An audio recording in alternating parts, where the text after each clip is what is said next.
8:40 our time. 9:40 if you're on the East Coast. That's a late tip. But I'm excited to watch some basketball for the national championship tonight. Certainly LSU has aspirations of getting there one day.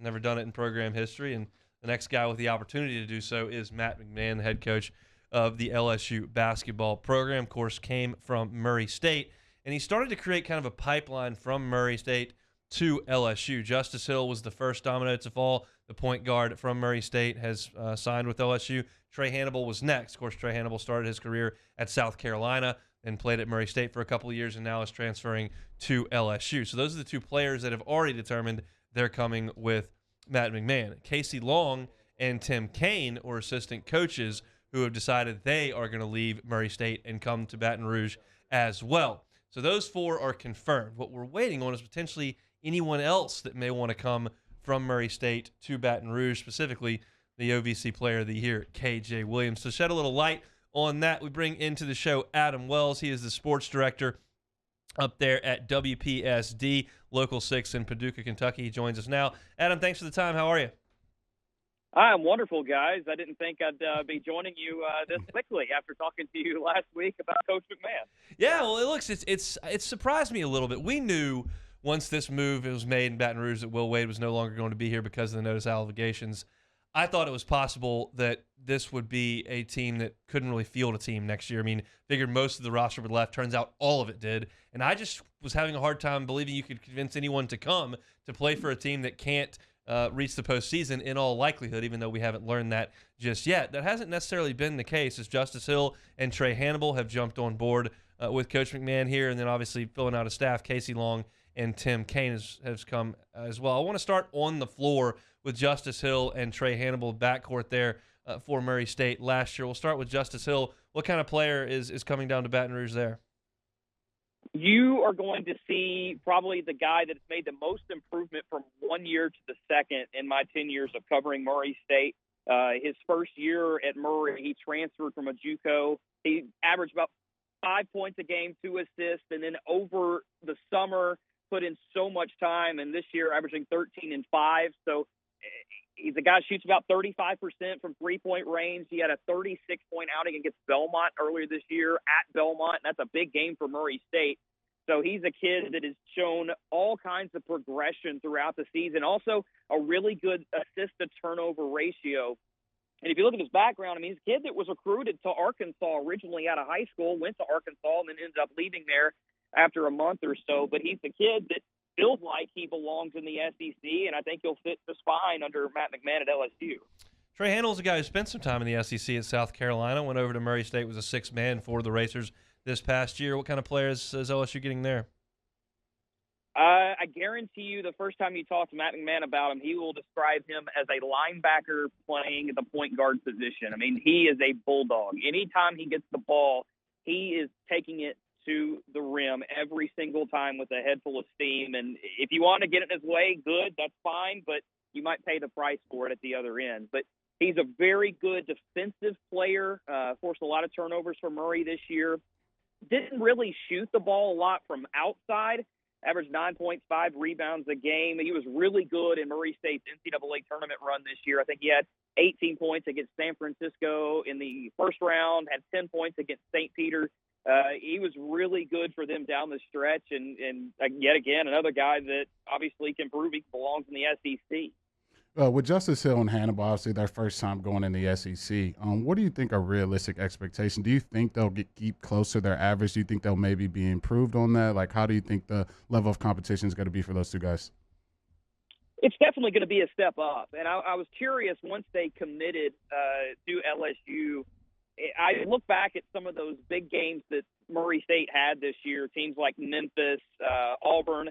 They played good. Justice, especially in both games against Memphis and Auburn. Trey, maybe not as much, but obviously he can put up numbers if he wants to. But I am really curious to see the transition, because obviously it's a completely different animal when you're playing in the Ohio Valley Conference, playing against teams that are, plus 250 in the net, and then you're going to the SEC and you're having to play against Kentucky, Auburn, Alabama, Arkansas, and all these other teams on a daily basis. But the fact that they're familiar with Coach McMahon and the system that he likes to run, it's kind of a plug-and-play situation. I mean, obviously, there might be some growing pains that first year in Baton Rouge, but I think Matt McMahon's trying to bring guys that he knows can lay the foundation of a program that he will continue to build upon in years to come. Part of that's building out a staff. Casey Long makes a lot of sense as assistant coach, was there, and Murray has some ties to Louisiana. He joined the staff last week, and it appears Tim Kaine is going to come and be the chief of staff. I know that that's necessarily a ton of time with assistant coaches when you're on the beat covering the team day to day, but what can you tell us about those two adds to Matt McMahon's staff? Well, fortunately, from the access that we've had with Murray State over the years, I've gotten to know both Tim and Casey very well over the years and spent a lot of time with them. In Casey, you're getting a very, very good X's and O's guys. Every time that I've talked to another assistant or someone around Murray State or a player about what it's like to sit in a film session, it's Casey that's kind of leading the bulk of the way, breaking down things and really opening a lot of people's eyes.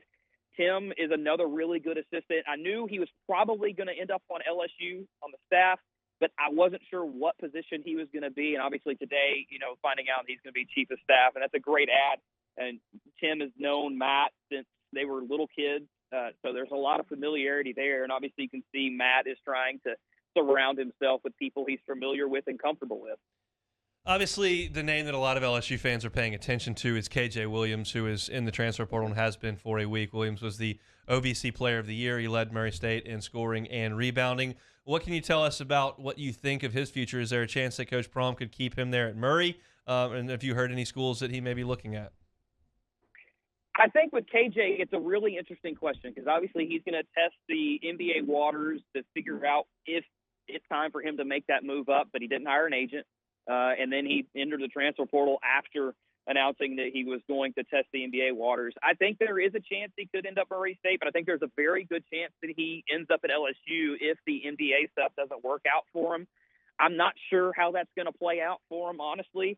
I honestly, in my opinion, expect him to be back in college next year. I mean, KJ spent 4 years at Murray State.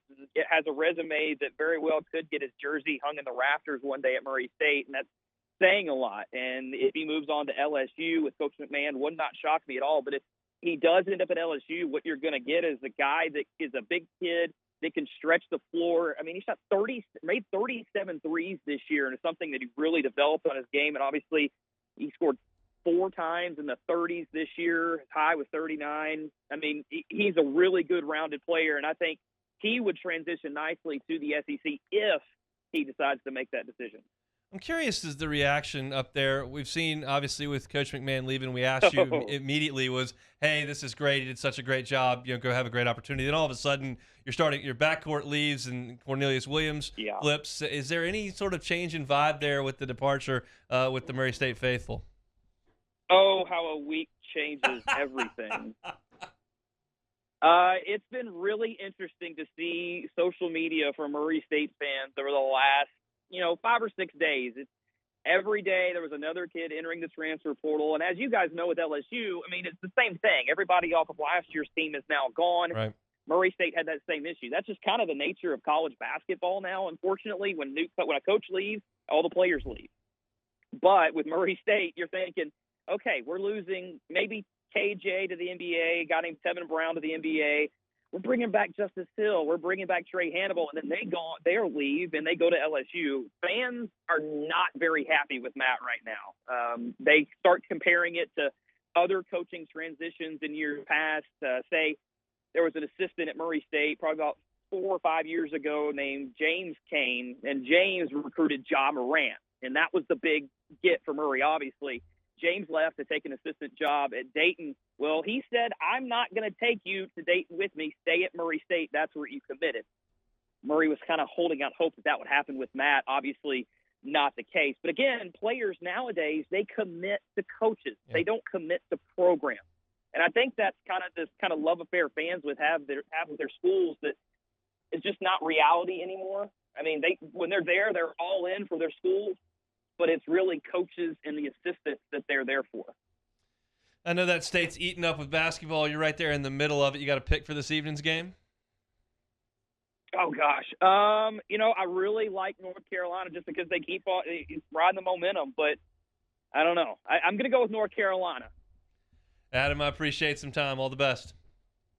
Thanks, guys. I appreciate it again. Adam Wells up there from TV station WPSD Local 6 in Paducah, Kentucky. Thanks so much for watching Hunt Hill on YouTube. Now do us a favor. Hit the red subscribe button below and throw us a like. We'll see you next time.